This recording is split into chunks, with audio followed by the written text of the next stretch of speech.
अस्सलाम वालेकुम नाज़रीन, मैं हूं नासिर राजा और ख़बरें.tv.net की पूरी टीम की तरफ से तमाम मुसलमानों को जहां जहां हमारी आवाज़ जा रही है उनको रमज़ान मुबारक हो। हमारी दुआ है कि अल्लाह ताला ये रमज़ान मुबारक पूरे आलम इस्लाम के लिए बरकतों का बायस बने। मेरे साथ मौजूद हैं जनाब शमशाद मांगड़ साहब। अस्सलाम वालेकुम। वालेकुम अस्सलाम। शमशाद मांगड़ साहब, अभी तक यही नज़र आ रहा है कि कप्तान ने हार नहीं मानी, कुछ घंटे रह गए हैं, आप समझ सकते हैं। आप क्या समझते हैं कि इतने एतमाद की वजह क्या है? देखिए राजा साहब, कल दो मैदान हैं, एक मैदान पंजाब में लगेगा और एक मैदान जो है वफाक में लगेगा। और दूसरी तरफ अगर आप देखें ना, पंजाब में इस वक्त आपको चौधरी परवेज़ इलाही का पलड़ा भारी नज़र आ रहा है। थोड़े से उनके जो है अरकान हमजा शहबाज के मुकाबले में ज़्यादा हैं और इतलात यही है कि चौधरी परवेज़ इलाही वज़ीर आला पंजाब बन जाएंगे।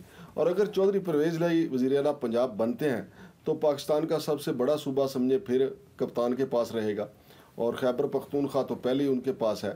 और बड़ी जो तबाही का पेश खैमा हो सकता है वो उससे पीटीआई बच सकेगी। और जहाँ तक बात है कि वफाकी दारुल हुकूमत की कौमी असम्बली की, वहाँ पे पोजीशन ने जो है वो अपने मेम्बरान पूरे किए हुए हैं। और नासिर राजा साहब, आप जानते हैं कि हमारे जो वज़ीर आज़म इमरान खान वो एक कप्तान रहे हैं, खिलाड़ी हैं, और खिलाड़ी की को ये पता होता है बाज़ औक़ात वो मैच हार के भी ग्राउंड पूरा ही जीत लेता है। मिसाल के तौर पर ऐसे कई मैचेस हुए हैं कि जिसमें कप्तान ने अपनी फाइटिंग स्पिरिट से जो है लोगों के दिल जीते हैं। और कहा जाता है, आप तो खैर खुद भी मुबसर भी रहे हैं कि जी मैच तो हार गए लेकिन लोगों के दिल जीत लिए। अगर अददी अक्सरियत देखा जाए तो मुझे तो नहीं कोई शक इसमें कि कल अपोजिशन के पास इतने मेम्बरान हैं कि वज़ीर आज़म के ख़िलाफ़ तहरीक अदम एतमाद ले आएंगे। लेकिन दूसरी तरफ वज़ीर आज़म को जिस कामयाबी का यकीन है, जो उन्होंने आज इशाइये में ये कहा भी है कि अब हमारी पार्टी जो है वो एक नज़रियाती पार्टी बन के उभरेगी। और इसमें कोई शक भी नहीं कि वज़ीर आज़म ने जो स्टैंड लिया है ख़ास तौर पर अमेरिका के ख़िलाफ़, बेशक बाद में उनके जो भी मामलात हों, लेकिन इस वक्त जो है कौम में, चूँकि हमारे यहाँ एक बहुत बड़ा एलिमेंट है जो एंटी अमेरिका है, तो वो जितना एंटी अमेरिका एलिमेंट है वो इमरान खान के गिर्द इकट्ठा हो जाएगा। और खित्ते में चूँकि जो सियासत चल रही है चाइना रशिया के हवाले से, उसमें अमेरिका की बड़ी दिलचस्पी है, तो खित्ते में भी इमरान खान की ज़ात जो है वो बड़ी अहमियत अख्तियार कर जाएगी। अब देखना ये है कि आने वाले दिनों में इमरान खान अपनी सियासी पोजीशन को कैसे कैश कराते हैं। लेकिन राजा साहब, इस सारे मामले में पाक फ़ौज का जो किरदार रहा है और उस पर ख़ास तौर पे वज़ीर आज़म का भी जो किरदार रहा है, वरना आप देखते हैं कि जिसका इक़्तिदार जा रहा होता है वो सबसे ज़्यादा जो है वो जो एस्टेब्लिशमेंट है या एस्टेब्लिशमेंट के हवाले से या खलाई मखलूक कह के उसके ऊपर बातें होना शुरू हो जाती हैं। लेकिन वज़ीर आज़म ने जो इस हवाले से चुप का रोज़ा रखा है, मुझे पूरा यकीन है कि इसका उनको बेनिफिट भी मिलेगा और इसका उनको फ़ायदा भी होगा। अच्छा मांगड़ साहब, आपने पंजाब की बात की है, तो पंजाब में एक मरतबा फिर हमजा शहबाज को टिकट मिला है वजारत आला का और वो इलेक्शन लड़ रहे हैं। आप समझते नहीं हैं कि जो अपोजिशन की पार्टियां वो उनमें चहमगोइयाँ शुरू हुई होंगी कि हमने इनको मरकज़ भी दे दिया है और इन्होंने पंजाब भी ले लिया है, फिर तरीके से ले लिया है, और भले उन्होंने उसका इस मौके पर इजहार ना किया हो लेकिन अंदर खाने उनको तकलीफ़ पहुँची हो? राजा साहब, इस वक्त ये गेम नहीं हो रही कि पंजाब किसके पास जा रहा है और वफाक किसके पास जा रहा है। इस वक्त गेम ये हो रही है कि खान किस तरह आउट हो रहा है, खान को किस तरह गिराया जा रहा है। तो अगर खान साहब ही ये सोचें, इमरान खान साहब, कि यार हमारी 180 सीटें हैं पंजाब में और हम 5 सीटों वालों को जनाब वहाँ पे वज़ीर आला पंजाब बनाने जा रहे हैं, तो फिर मेरा ख्याल है खान साहब भी बहुत पीछे चले जाएं। इस वक्त गेम ये है कि हटाया जाए, और हटाने के बाद मुस्लिम लीग नून को भी पता है कि अवाम के लिए वो फ़िलहाल कुछ नहीं कर सकते, पीपल्स पार्टी को भी पता है कुछ नहीं कर सकते। और ये जो इमरान खान बार बार कहते हैं ना कि कल हम कामयाब हो गए, तो मैं ये कहता हूँ कि इमरान खान को इससे बड़ी और क्या कामयाबी मिल सकती है कि उनकी जितनी कोताहियाँ कमज़ोरियाँ थी तहरीक अदम एतमाद ने सब के ऊपर पर्दा डाल दिया है। इस वक्त आप मुझे खुद बताएं कि आपको इमरान खान साहब की कोई कोताही नज़र आ रही है, कोई कमज़ोरी? हालांकि एक माह पहले तक, आप 16 फरवरी से पहले चले जाएं कि इस मुल्क में या महंगाई थी या बेरोज़गारी थी, और या आप देख रहे थे कि डॉलर को पर लगे हुए थे। डॉलर अब पहले से भी ज़्यादा महंगा हुआ है, लेकिन कोई बंदा है कि इमरान खान को इसका जिम्मेदार ठहरा रहा। उसकी वजह यह है कि तहरीक अदम एतमाद ने सारी चीज़ों को अपने परों के नीचे छुपा लिया है, वज़ीर आज़म की कोताहियों को भी अपने परों के नीचे छुपा लिया है, और वज़ीर आज़म की पार्टी को एक नई जान दे दी है, एक नई रूह दे दी है। और इसमें कोई शक भी नहीं है कि अब पीटीआई जो है, वो जो पहले पीटीआई जिसको के बारे में कहा जाता था कि ये बर्गर ग्रुपों की पीटीआई है, अब ऐसा नहीं होगा। इमरान खान वाकई एक सियासतदान बन के उभरेंगे और जो पिछले 3 साल गुजरे हैं, यकीनी तौर पे उन्होंने इससे बहुत कुछ सीखा होगा लोगों के एटीट्यूड से। जैसा उन्होंने कहा कि जब ओके, बजट आता मागर था। साहब एक मरतबा फिर पहले सवाल की तरफ आते हैं, लेकिन मैंने ये देखा है, मैंने ये महसूस भी किया है कि वो सिर्फ नारेबाजी नहीं कर रहे इमरान खान वज़ीर आज़म जो है, वो सिर्फ एक कार्ड की बात नहीं कर रहे, लेकिन लोग जो माहिरीन हैं वो काना फूसी में ये बात भी कर रहे हैं कि शायद स्पीकर के पास कोई इस तरह के इख्तियारात हैं कि वो उसका मुजाहरा करके और इसको सारी को कलअदम करार दे, इस तहरीक को, इसको बिल्कुल नल एंड वाइट करार दे, या कोई ऐसी बात हो जाए पार्लियामेंट हाउस में, कोई झगड़ा हो जाए जिसकी वजह से इसको फिर मौखर कर दिया जाए। क्या आपके ज़हन में भी कोई ऐसी बात है या आपके ज़राए ने भी कोई ऐसी बात बताई है आपको? देखिए, इफ़ एंड बट्स का जो खेल है वो तो जारी है। स्पीकर के इख्तियारात जो हैं वो बहुत ज़्यादा हैं, और अगर स्पीकर उन इख्तियारात को इस्तेमाल करता है तो इसमें कोई शक ही नहीं है कि मुत्तहिदा अपोजिशन के लिए बड़ा टफ टाइम पैदा हो सकता है।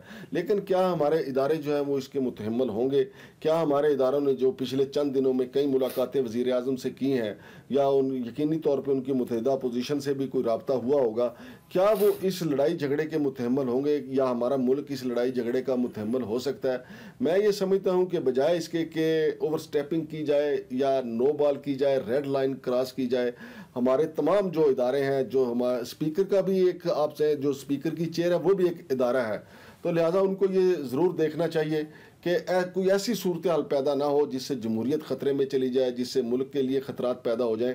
तो इक़्तिदार तो आता जाता रहता है, और बल्कि मैं ये समझता हूँ कि अगर ये इक़्तिदार इस वक्त इस पोजीशन में इमरान खान से जाएगा तो इमरान खान को ज़्यादा लुटाएगा, ज़्यादा आइंदा वाले आने वाली सियासत में ज़्यादा मैंडेट दे के जाएगा। मार साहब, आप नहीं समझते कि हमेशा हमारे मुल्क में जो इलेक्शन है उनको मैनिपुलेट किया जाता रहा है मर्जी की गवर्नमेंट लाने के लिए, इधर उधर जो ठप्पे लगाए गए हैं, तो आप नहीं समझते कि मुस्तकबिल में भी ऐसा हो सकता है? तो इसमें कोई शक नहीं है राजा साहब। देखिए, जो चीज़ें हक़ाइक़ पे मबनी है, अगर वो कल तक किसी और के लिए की गई थी, वो इमरान खान के लिए भी हुई। देखें, एक शजरे ममनुआ है, उस शजरे ममनुआ का ये सारे फल खाते हैं। इमरान खान साहब ने भी उसी शजरे ममनुआ का, जिसको आज कल परसों तक मुत्तहिदा पोजीशन कह रही थी कि देखें जी इसने इस दरख्त से जो फल तोड़ के खाया, हालांकि खुद उसी दरख्त के मालिक को कह रहे थे कि जी 2-4 जो है फल हमारी तरफ भी फेंकें, हम आप 3 साल हो गए भूखे मर गए हैं। उस दरख्त का फल ये सारे खाते हैं। फिर राजा साहब, एक को तो नहीं हम कहेंगे। तो हमारे यहाँ अख्तियारात, चौधरी शुजात हुसैन बिल्कुल सही कहते हैं कि अगर हमारे यहाँ आज़ादाना और फ्री इलेक्शन हो तो फिर मुल्क के लिए ख़तरात पैदा हो जाते हैं। मगर साहब, मैं ये महसूस कर रहा हूँ कि अगर इमरान खान की आर्मी के साथ लड़ाई नहीं है और वो आर्मी को अच्छा समझते हैं, और मेरा ख्याल है समझना भी चाहिए और समझ भी रहे हैं, लेकिन उनकी चीफ़ के साथ ज़रूर कोई गड़बड़ है जिसका वो छोटी छोटी चुटकियों में इज़हार कर जाते हैं। क्या आपको भी ऐसा लगता है ये, या मेरी वैसे खाम ख्याली है? देखो राजा साहब, अब 3 साल वो chief executive of the country रहे हैं। जब इंसान इतने बड़े अहम ओहदे पे रहता है, ना सिर्फ उसके इंटरनेशनल सिनेरियो बढ़ जाता है, बल्कि मुल्क के अंदर भी जो हमारी इस्टेब्लिशमेंट है और जो अहम ओहदे होते हैं, मुख्तदर हल्के होते हैं, वहाँ भी उनके तल्लुकात जो हैं वसी हो जाते हैं। कोई भी शख्स इस सीट पे जब आता है तो चीफ के साथ उनका जो भी मामला है, अब ये देखें, मैं तो इसको फिर एक अच्छे तरीके से लेके देखें, उनका चीफ के साथ लोग महसूस कर रहे हैं, मैं ज़ाती तौर पे भी वैसे महसूस करता हूँ कि चीफ के साथ उनका कोई मामला है, लेकिन दोनों तरफ से उसका इजहार ना होना ये एक अच्छी बात है। चीफ ने भी इसका इजहार नहीं किया कि इमरान खान हमारे बस में नहीं है। इमरान खान ने भी नहीं कहा कि जी चीफ जो है वो गैरानी या गैर कानूनी मुतालबात कर रहे हैं। ये अच्छी बात है, वरना माजी में तो हम, आपको पता है ना कि कहते हैं कि छोटे बर्तन में ज़्यादा पड़ जाना, तो बर्तन हमारे माजी में बहुत जल्दी छलक पड़ते थे। लेकिन इस दफ़ा वज़ीर आज़म ने अभी तक इसका इजहार नहीं किया कि मुझे आर्मी के किसी पर्सन ने। लेकिन ये एक बात तय है राजा साहब कि फ़ौज सिर्फ आर्मी चीफ का नाम नहीं है। इमरान खान ने इन 3 सालों में सिर्फ आर्मी चीफ के साथ गुजारा नहीं किया, यहाँ कोर कमांडर भी थे और लोग भी थे और जर्नैल भी थे, बेशुमार के उन्होंने दिल जीते होंगे। कोई एक आध नाराज़ भी हो गया तो क्या हुआ। अच्छा मांगट साहब, एक बात उन्होंने कल अपने इंटरव्यू में कही है जिसके बारे में शुनीद है कि उसमें पिंडी वालों ने बुरा मनाया है, जिसमें उन्होंने कहा कि मेरे पास इस्टेब्लिशमेंट 3 शराइत लेके आई थी या 3 मशवरे लेके आई थी कि यूँ कर लें, यूँ कर लें, यूँ कर लें, लेकिन मैंने इलेक्शन की बात की और मैंने कहा ना मैं इस्तीफ़ा दूंगा और ना तरीके तरीके अदम इस्तिवा जो अदम इसका भी सामना करूंगा, इसका अदम एतमाद का सामना करूंगा और आखिरी बॉल तक लड़ूंगा। और राजा साहब इसमें ये आप कह रहे हैं ना कि पेंडी वालों ने बुरा बनाया। आप देखिए चौधरी परवेज लाई साहब ने सरेआम कहा कि जनरल शुजा पाशा हमारे बंदे पीटीआई में शामिल कर रहे हैं। फिर हासिल बजिंजो ने सरेआम पार्लियामेंट के अंदर जनरल फैज तो रिटायर थे ना जनरल शुजा उस वक्त। नहीं, उन्होंने कहा ना कि हमारे बंदे किसने उस पार्टी में शामिल किए। यार असम्बली के फ्लोर पे ख्वाजा आसिफ ने कहा कि पीटीआई में कौन बंदे लेके जा रहा है, उन्होंने जनरल शुजा पाशा का नाम लिया था। और राजा साहब ये चलता रहता है। अब मैंने आपको पहले भी कहा था कि हमारी इस्टेब्लिशमेंट को भी अब आदी हो जाना चाहिए, बल्कि वो आदी हो गए हैं। इमरान खान ने क्या उनके पे कोई इल्ज़ाम दिया।